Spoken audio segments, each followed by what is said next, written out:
There is a game mode I have yet to dip my toes into in Raid Shadow Legends, and that's the Faction War. Now, if you don't know what I'm talking about within the game of Raid Shadow Legends, this is where there are various towers available in the game that you can only go into, and by using characters of that faction to be able to push into higher and higher floors. It's really difficult to get up to stage 21 here for clearing it. As you can see, boss is 250. That's really high for where I'm currently at. Also, given the added restriction that you can only have particular factions going into it, that's tough. But I wanted to kind of like try this out. Now, the way Faction War works is it's actually on a rotation of like which faction towers you can try that day. It does reset. So this video might actually span a couple days.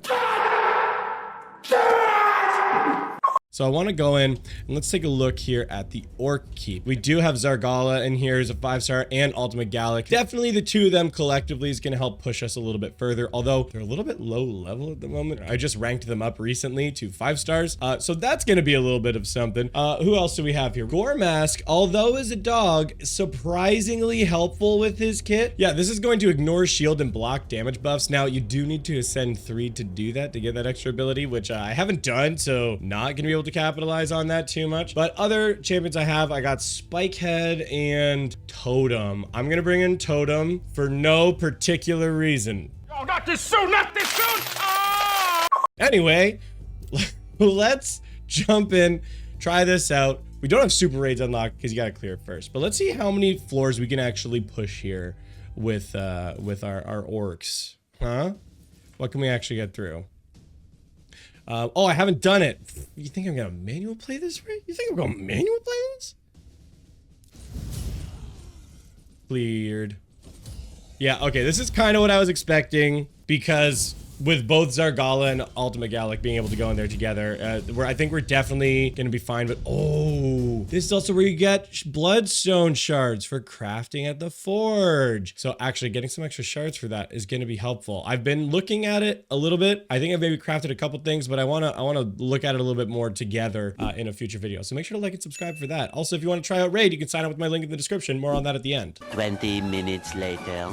Seems like it's gonna be just fine, probably. Yeah, I think we're gonna be fine on this floor as well, because honestly, we haven't even taken a hit yet, so I don't even know what kind of damage these. Next one. It's nice that these are only single key entries, so we can actually get like some good experience here. If I make it all the way up to the 6th floor pretty easy, I might switch to the other faction tower that's open right now, just to give that a little bit of a try. This is gonna be one of my stronger towers. I think one of the other towers I'm gonna be having a good time with is probably going to be like the Dark Elf Tower, seeing as like Kale is my first 6-star and is really heavily invested into. He's probably gonna kind of carry the team. He's also my solo farmer, so like he's literally built to solo. He's probably gonna carry the team pretty easily through the Dark Elf Tower. And then I think Alice is either Bannerlords or Sacred Order. I can't remember off the top of my head. And so that tower probably will be a little bit easier. But I do have now I've added a couple Sylvan Watchers and Dwarves from my recent pulling video as well. That's gonna be helpful. Oh, this is actually going to use 2 keys. So maybe this will be our last attempt on the Orc Tower. Has there been no XP? Is there no XP on the faction towers? I was kind of secretly hoping that those rare characters I was bringing in were going to actually have them XP on them, but it doesn't seem like that's the case. And done. Okay. Yeah, that was easy. That was easy.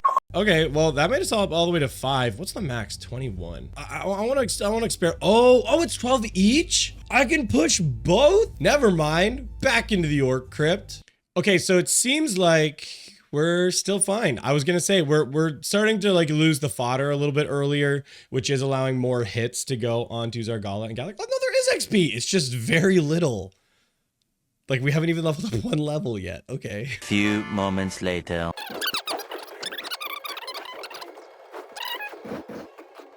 Gosh dang it. Honestly, it's the fact that they're so low. Like my fodder is like so unhelpful there. Let's do something really quick. Oh, look, more stamina. Oh, 945. We get Lydia the Death Siren. Hold on, 945. That's probably like 100%ing everything, isn't it? Yeah, that's not going to be anytime soon. 1 hour later. Okay, so I did manage to go in and I just threw a few levels on them really quick to maybe help them like just with a little bit of like sustain, just to stay a little bit alive. I'm hoping with those few levels, they can help just like tank a little bit Maybe do a little bit of extra damage here and there. So Zargala and Gallic are only just starting to take damage now.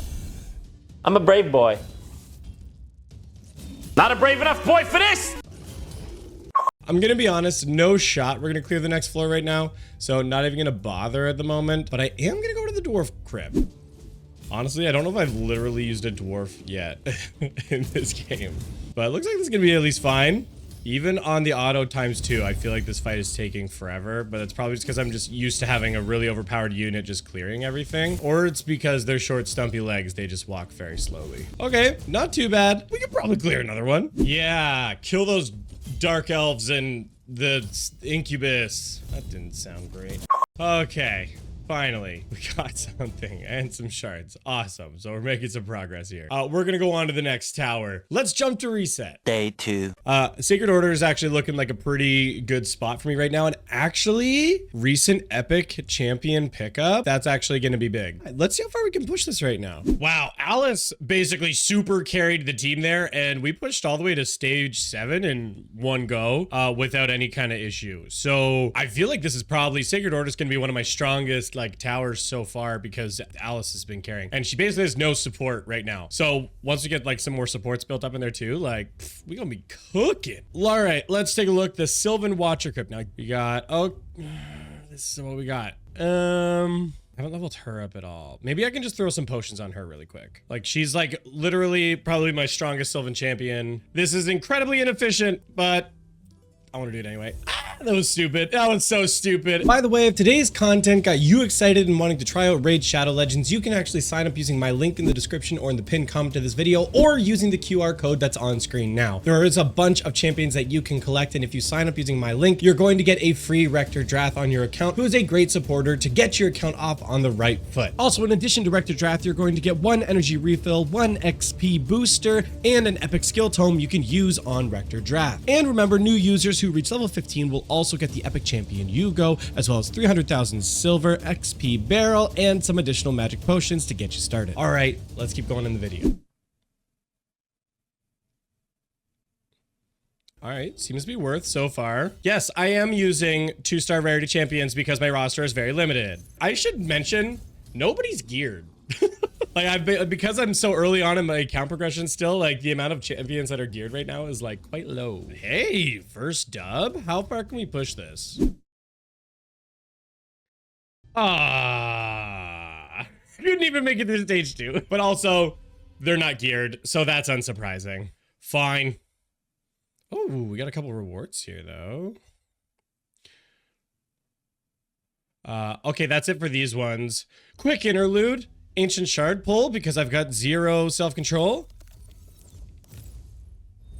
Oh, she's new though. Dune Strider for barbarians. Sick. All right, let's wait for tomorrow. Let's do a couple more crypts. Day 3. All right, everybody, we're back for another day of faction wars, but here's the deal. The next factions that opened for me were the Skinwalker Crypt, which we already looked at, and the Knights Revenant Crypt, which again, if I open that up right now, I've only got 3 rare champions, all level 1, so I don't even think I'm going to be able to do anything on this faction war. So here's the deal, and I think this is what I've kind of learned throughout this process. I'm nearly 2 weeks into my Raid Shadow Legends account as of the time of recording this video, and what this mode has just shown to me is really the weakness of my account and in not having a good variety of characters from various factions. Like obviously, you know, factions for like the orcs, for example, I've got, you know, units into, or the dark elves, I've got strong units with like Kale, so I'm going to be able to have an easier time on those factions, but I've got so many factions that I've barely got anybody even built or leveled or anything, and so this is 100% going to be a long time and a lot of time to take building into this game mode. And if you want to see, you know, test the limits of your account, this one is going to help you find it real quickly. But it's been really interesting experimenting with this game mode over the past couple days. Really interesting trying it out for the first time, but let me know what you guys think in the comments down below. Now, in the Knights Revenants faction, I do not have a strong healer or any strong epic characters, but you can. If you actually sign up with my link in the description or the pinned comment to this video, you'll actually get a Rector Drath, who is a strong